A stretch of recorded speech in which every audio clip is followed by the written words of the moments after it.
Hello everyone. In this video, let us discuss dividend and the different types of dividend.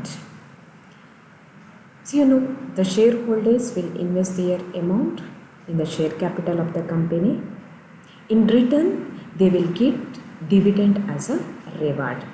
Dividend is nothing but it is the portion of the profit earned by the company. It may be paid either in the middle of the year or at the end of the financial year. Normally, dividend will be calculated on the basis of the face value of the shares held by the shareholders. So here, dividend is a return on equity given to the shareholder. It is declared as a percentage or an amount per share. It can be distributed out of current year profit or previous year profit or out of the money provided by the government for that purpose. It may be decided by the board by convening board meeting. So for the declaration of the dividend, a board meeting has to be convened and it should be decided by the board. It is decided or it will be calculated on the basis of the face value of the shares. No dividend can be declared unless there are profit. Dividend is recommended by the board, approval of the recommendation of the board by the general body. So these three criteria are very important. So for the declaration of dividend, first condition is there are profits. The company should earn the profit. Next, dividend should be recommended by the board. The company may earn the profit, but if it is not declared by the board, dividend cannot be given. It must be recommended by the board, and the recommendation of the board must be approved by the shareholders in their general body meeting. These three criteria are very important. Dividend ಅಂತ ಹೇಳಿದರೆ ಒಬ್ಬ share holder ಆದವನು ಅವನ ಹಣವನ್ನು ಕಂಪನಿಯ ಶೇರ್ಗಳಲ್ಲಿ ಹೂಡ್ತಾನೆ. ಅದಕ್ಕೆ ಪ್ರತಿಯಾಗಿ ಅದಕ್ಕೆ ರಿಟರ್ನ್ ಆಗಿ ಅವನಿಗೆ ಡಿವಿಡೆಂಡ್ ರೂಪದಲ್ಲಿ ರಿವಾರ್ಡ್ ಬರುತ್ತೆ.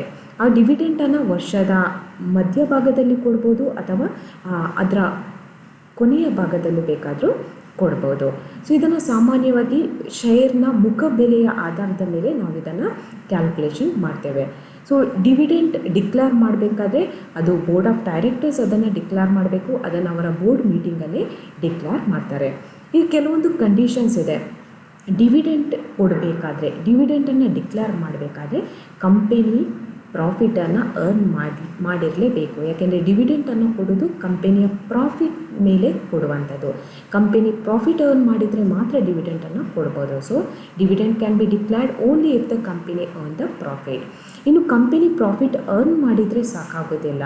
ಸೊ ಕಂಪೆನಿ ಪ್ರಾಫಿಟ್ ಅರ್ನ್ ಮಾಡ್ಬೋದು, ಆದರೆ ಡೈರೆಕ್ಟರ್ಸ್ ಈ ವರ್ಷ ನಾವು ಡಿವಿಡೆಂಡ್ ಡಿಕ್ಲೇರ್ ಮಾಡೋದಿಲ್ಲ ಅಂತ ಏನಾದರೂ ಅವರು ರೆಸೊಲ್ಯೂಷನ್ ಪಾಸ್ ಮಾಡಿದರೆ ಸೊ ಆ ಕೇಸಲ್ಲಿ ಕೂಡ ಡಿವಿಡೆಂಡ್ ಕೊಡಲಿಕ್ಕೆ ಸಾಧ್ಯ ಇಲ್ಲ. ಕಂಪೆನಿಯಲ್ಲಿ ಪ್ರಾಫಿಟ್ ಒಂದು ಕಡೆಯಲ್ಲಿ ಇರಬೇಕು, ಇನ್ನೊಂದು ಕಡೆಯಲ್ಲಿ directors must recommend for the payment of dividend. Directors ಅದನ್ನು ಏನು ಮಾಡಬೇಕು, ಡಿಕ್ಲೇರ್ ಮಾಡಬೇಕು, ಅದನ್ನು ರೆಕಮೆಂಡ್ ಮಾಡಬೇಕು. ಈಗ ಡೈರೆಕ್ಟರ್ಸ್ ರೆಕಮೆಂಡ್ ಮಾಡಿದ್ಮೇಲೆ ಅದನ್ನು ಎಪ್ರೂವಲ್ ಮಾಡಬೇಕಾಗತ್ತೆ. ಶೇರ್ ಹೋಲ್ಡರ್ಸ್ ಅದನ್ನು ಎಪ್ರೂವಲ್ ಅವರ ಬೋರ್ಡ್ ಮೀಟಿಂಗಲ್ಲಿ ಅವರು ಎಪ್ರೂವಲ್ ಮಾಡಬೇಕು. ಅಂದರೆ ಸಾಮಾನ್ಯವಾಗಿ ಜಾಸ್ತಿ ಅಮೌಂಟ್ ಕೊಡುವ ಹಾಗೆ ಅವರು ಡಿಮಾಂಡ್ ಮಾಡುವ ಹಾಗೆಲ್ಲ ಕೆಲವೊಂದು ಟೈಮಲ್ಲಿ ಕಮ್ಮಿ ಡಿವಿಡೆಂಡ್ ಕೊಡ್ಬೋದು ಅಂತ ಹೇಳಿ ಅವರೇನಾದರೂ ರೆಕಮೆಂಡೇಷನ್ ಮಾಡ್ಬೋದು. ಅಂದರೆ ಚೇಂಜಸ್ ಏನಾದರೂ ಬೋರ್ಡ್ ಆಫ್ ಡೈರೆಕ್ಟರ್ಸ್ ಇದು ರೆಕಮೆಂಡೇಷನಲ್ಲಿ ಕೆಲವೊಂದು ಚೇಂಜಸನ್ನು ಶೇರ್ ಹೋಲ್ಡರ್ಸ್ ತರ್ಬೋದು. ಆದರೆ ಡಿವಿಡೆಂಡ್ ರೇಟನ್ನು ಜಾಸ್ತಿ ಮಾಡುವ ಹಾಗೆಲ್ಲ ಕೆಲವೊಂದು ಸಮಯಗಳಲ್ಲಿ ಎಕ್ಸೆಪ್ಷನಲ್ ಕೇಸಲ್ಲಿ ಕಡಿಮೆ ಮಾಡುವ ಹಾಗೆ ಅವರು ಮನವಿಯನ್ನು ಮಾಡ್ಬೋದು. ಅಂದರೆ ಈ ಮೂರು ಕಂಡೀಷನ್ ಮುಖ್ಯ ಆಗುತ್ತೆ. ಒಂದು ಕಂಪನಿಯಲ್ಲಿ ಪ್ರಾಫಿಟ್ ಇರಬೇಕು, ಇನ್ನೊಂದು ಡಿವಿಡೆಂಟನ್ನು ಬೋರ್ಡ್ ಆಫ್ ಡೈರೆಕ್ಟರ್ಸ್ ಡಿಕ್ಲೇರ್ ಮಾಡಬೇಕು. ಅವರು ಮಾಡಿದಂಥ ಡಿಕ್ಲರೇಷನನ್ನು ಅಥವಾ ರೆಕಮೆಂಡೇಷನನ್ನು ಶೇರ್ ಹೋಲ್ಡರ್ಸ್ ಅವರ ಬೋರ್ಡ್ ಮೀಟಿಂಗಲ್ಲಿ ಅವರ ಆ್ಯನ್ಯುವಲ್ ಜನರಲ್ ಮೀಟಿಂಗಲ್ಲಿ ಒಪ್ಪಿಗೆ ಸೂಚಿಸಬೇಕು. So normally two types of dividends are given, interim dividend and final dividend.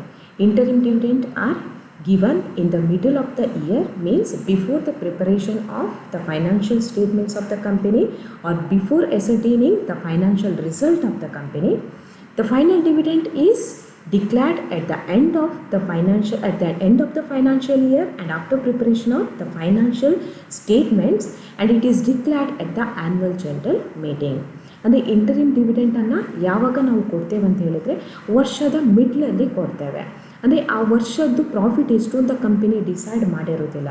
ಆ ಡಿಸೈಡ್ ಮಾಡೋದಕ್ಕಿಂತ ಮುಂಚೆನೇ ಇನ್ ದ ಮಿಡಲ್ ಆಫ್ ದ ಇಯರಲ್ಲಿ ಏನಾದರೂ ಡಿವಿಡೆಂಟನ್ನು ಕೊಟ್ಟರೆ ಅದನ್ನು ನಾವು ಇಂಟರಿಮ್ ಡಿವಿಡೆಂಟ್ ಅಂತ ಕರೆಯೋದು. ಫೈನಲ್ ಡಿವಿಡೆಂಟ್ ಅಂತ ಹೇಳಿದರೆ ಇಲ್ಲಿ ಆ ವರ್ಷ ಎಂಡ್ ಆಗಿರ್ತದೆ, ಕಂಪನಿ ಫೈನಾನ್ಷಿಯಲ್ ಸ್ಟೇಟ್ಮೆಂಟ್ ಪ್ರಿಪೇರ್ ಮಾಡಿರ್ತದೆ, ಆ ವರ್ಷದ್ದು ಪ್ರಾಫಿಟ್ ಎಷ್ಟು ಅಂತ ಕಂಪನಿಗೆ ಗೊತ್ತಿರತ್ತೆ. ಅದೆಲ್ಲವೂ ಗೊತ್ತಾದ ಮೇಲೆ ಕಂಪನಿ ಏನಾದರೂ ಡಿವಿಡೆಂಟನ್ನು ಡಿಕ್ಲೇರ್ ಮಾಡಿದರೆ ಅದನ್ನು ನಾವು ಫೈನಲ್ ಡಿವಿಡೆಂಟ್ ಅಂತ ಕರಿತೇವೆ. ಈ ಫೈನಲ್ ಡಿವಿಡೆಂಟನ್ನು ಸಾಮಾನ್ಯವಾಗಿ ಆ್ಯನ್ಯುವಲ್ ಜನರಲ್ ಮೀಟಿಂಗಲ್ಲಿ ಅನೌನ್ಸ್ ಮಾಡ್ತಾರೆ. Next, so what are the sources for the payment of dividend? ಈಗ ಡಿವಿಡೆಂಟನ್ನು ಯಾವ ಸೋರ್ಸಿಂದ, ಯಾವ ಮೂಲದಿಂದ ನಾವು ಕೊಡ್ಬೋದು? It can be paid out of current year's profit. It can be paid out of past year's profit remaining undistributed, or it can be paid out of the money provided by central or state government for that purpose. ಇಲ್ಲಿ 3 source ಇದೆ. ಒಂದು company ಅದರ current year ಪ್ರಾಫಿಟಿಂದ ಕೊಡ್ಬೋದು, ಈ ವರ್ಷದ ಪ್ರಸಕ್ತ ಸಾಲಿನ ಲಾಭಾಂಶದಿಂದ ಡಿವಿಡೆಂಟನ್ನು ಕೊಡ್ಬೋದು, ಅಥವಾ ಕಳೆದ ವರ್ಷದ್ದು ಅಥವಾ ಹಿಂದಿನ ವರ್ಷದಲ್ಲಿ ಏನಾದರೂ ಅನ್ಡಿಸ್ಟ್ರಿಬ್ಯೂಟ್ ಆಗದೆ ಉಳಿದ ಪ್ರಾಫಿಟ್ ಇದ್ದರೆ ಅದರಿಂದ ಬೇಕಾದರೂ ಡಿವಿಡೆಂಟನ್ನು ಕೊಡ್ಬೋದು, ಅಥವಾ ಸೆಂಟ್ರಲ್ ಅಥವಾ ಸ್ಟೇಟ್ ಗೌರ್ಮೆಂಟ್ ಈ ಡಿವಿಡೆಂಟ್ ಡಿಕ್ಲರೇಷನ್ ಮಾಡೋದಕ್ಕೋಸ್ಕರನೇ ಏನಾದರೂ ಫಂಡ್ ಕೊಟ್ಟಿದ್ರೆ ಆ ಫಂಡಿಂದ ಬೇಕಾದರೂ ಡಿವಿಡೆಂಟನ್ನು ಡಿಕ್ಲೇರ್ ಮಾಡ್ಬೋದು. Next, the process for the declaration of final dividend. ಈಗ ಫೈನಲ್ ಡಿವಿಡೆಂಟನ್ನು ಡಿಕ್ಲೇರ್ ಮಾಡೋದಕ್ಕಿಂತ ಮುಂಚೆ ಕೆಲವೊಂದು ಪ್ರೊಸೀಜರನ್ನು ಫಾಲೋ ಮಾಡಬೇಕಾಗತ್ತೆ. So let us discuss what are the process for the declaration of final dividend. So first, board meeting has to be convened, and the agenda of the meeting it should include certain points like closure of book, and they should decide the eligible candidates or eligible shareholders, ಅಂದರೆ ಯಾವ share ಹೋಲ್ಡರ್ಸ್ಗೆ ನಾವು ಡಿವಿಡೆಂಟನ್ನು ಕೊಡಬೇಕು. So ಆ ಬುಕ್ಕನ್ನು close ಮಾಡಿದ ಮೇಲೆ ಮಾತ್ರ ಅವ್ರು ಏನು ಡಿಸೈಡ್ ಮಾಡ್ಬೋದು, ಯಾವ ಶೇರ್ ಹೋಲ್ಡರ್ಸ್ಗೆ ಡಿವಿಡೆಂಟನ್ನು ಕೊಡ್ಬೋದು ಅನ್ನೋದನ್ನು ಅವರು ಡಿಸೈಡ್ ಮಾಡ್ಬೋದು. ಸೊ ಈ ಎಜೆಂಡಾದಲ್ಲಿ ಇನ್ನೂ ಕೆಲವೊಂದು ಪಾಯಿಂಟ್ಗಳು ಇರಬೇಕಾಗತ್ತೆ. So approval of annual accounts, ಅವ್ರು ಏನು ಆ್ಯನ್ಯುವಲ್ ಅಕೌಂಟ್ಸನ್ನು ಅವರು ಪ್ರಿಪೇರ್ ಮಾಡಿರ್ತಾರೋ ಅದನ್ನು ಏನು ಮಾಡಬೇಕಾಗತ್ತೆ, ಆ ಬೋರ್ಡ್ ಮೀಟಿಂಗಲ್ಲಿ ಅಪ್ರೂವಲ್ ಮಾಡಬೇಕಾಗತ್ತೆ. ನೆಕ್ಸ್ಟ್, ಕೆಲವೊಂದು AGM ಮೀಟಿಂಗನ್ನು ಯಾವಾಗ ಮಾಡೋದು, ಯಾವ ಡೇಟಿಗೆ ಮಾಡೋದು ಅದನ್ನು ಅವರು ಏನು ಮಾಡಬೇಕಾಗತ್ತೆ, ಆ ಬೋರ್ಡ್ ಮೀಟಿಂಗಲ್ಲಿ ಆ ಎಜೆಂಡಾದಲ್ಲಿ ಅವರು ಡಿಸೈಡ್ ಮಾಡಬೇಕಾಗತ್ತೆ. ಆಮೇಲೆ ಎಷ್ಟು ಪರ್ಸಂಟೇಜಲ್ಲಿ ಅವರು ಡಿವಿಡೆಂಟನ್ನು ಡಿಕ್ಲೇರ್ ಮಾಡ್ತಾರೆ. So for the recommendation of the rate of dividend, that is also very important. So at the agenda of the meeting it should include the important points like closure of the book, and they should decide the eligible shareholders list. ಅದು ಒಂದು important point. ಇನ್ನು so when they are going to convey the annual general meeting, then the recommendation of the proposed rate of dividend. So all this and approval of annual accounts. So these points must be mentioned in the agenda of the board meeting. Next one, director's report. Director report is very important. In the director's report, the director, they must recommend what is the rate of dividend they are going to declare. ಎಷ್ಟು ರೇಟ್ನ ಡಿವಿಡೆಂಟನ್ನು ಅವರು ಈ ವರ್ಷ declare ಮಾಡ್ತಾರೆ ಅನ್ನೋದನ್ನು director ರಿಪೋರ್ಟಲ್ಲಿ ಹೇಳಬೇಕು. If the directors, if they decide not to declare the dividend, then a separate resolution should be passed. ಅದಕ್ಕೆ separate ಆದಂಥ resolution pass ಮಾಡಬೇಕು, and a separate statement should be attached to the directors report. Then annual general meeting must be convened in the scheduled time and in the scheduled place. ಯಾವ ಪ್ಲೇಸಲ್ಲಿ ಅವರು annual general ಮೀಟಿಂಗನ್ನು ಮಾಡಬೇಕಂತ decide ಮಾಡಿದ್ದಾರೋ, so ಮತ್ತು ಯಾವತ್ತು decide ಮಾಡಿದ್ದಾರೋ ಅದೇ ದಿನ ಅವರು annual general ಮೀಟಿಂಗನ್ನು ಕನ್ವೆ ಮಾಡಬೇಕು. And in the annual general meeting there must be prescribed quorum, ಎಷ್ಟು ಜನ ಮೆಂಬರ್ಸ್ ಅದರಲ್ಲಿ ಅಟೆಂಡ್ ಆಗಿರಲೇಬೇಕು. And here in the annual general meeting, so they must give their approval. Shareholders ಅವ್ರು ಏನು ಮಾಡಬೇಕು, ಏನು ಬೋರ್ಡ್ ಆಫ್ ಡೈರೆಕ್ಟರ್ಸ್ ರೆಕಮೆಂಡೇಷನ್ ಮಾಡಿರ್ತಾರೋ dividend ಡಿಕ್ಲರೇಷನ್ಗೆ ಅದಕ್ಕೆ ಪ್ರಾಪರ್ ಆದಂಥ ಅಪ್ರೂವಲ್ ಅವರಿಗೆ ಕೊಡಬೇಕಾಗತ್ತೆ. Then so within 5 days of the declaration of the dividend, a special account is to be opened. ಒಂದು ಸ್ಪೆಷಲ್ ಅಕೌಂಟನ್ನು ಶೆಡ್ಯೂಲ್ಡ್ ಬ್ಯಾಂಕಲ್ಲಿ ಓಪನ್ ಮಾಡಬೇಕಾಗತ್ತೆ.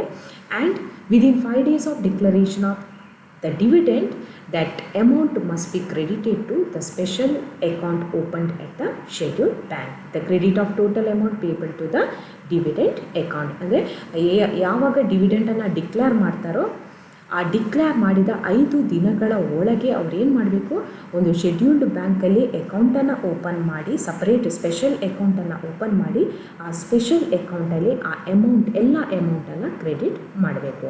And finally distribution of dividend. The list of the eligible shareholder will be prepared, and they will also prepare the statement of dividend, and they will make the proper arrangement with the banker. ಅಂದರೆ banker ಜೊತೆ proper ಆದಂಥ ಅರೇಂಜ್ಮೆಂಟನ್ನು ಮಾಡಿ within 30 days of the declaration of the dividend, that dividend amount should be credited to the account of the shareholder. So these are the process of the procedure or the steps must be followed by the company at the time of declaration of final dividend. So a board meeting has to be convened, and the director's report must be prepared, and in the director reports the directors must recommend the proposed rate of dividend.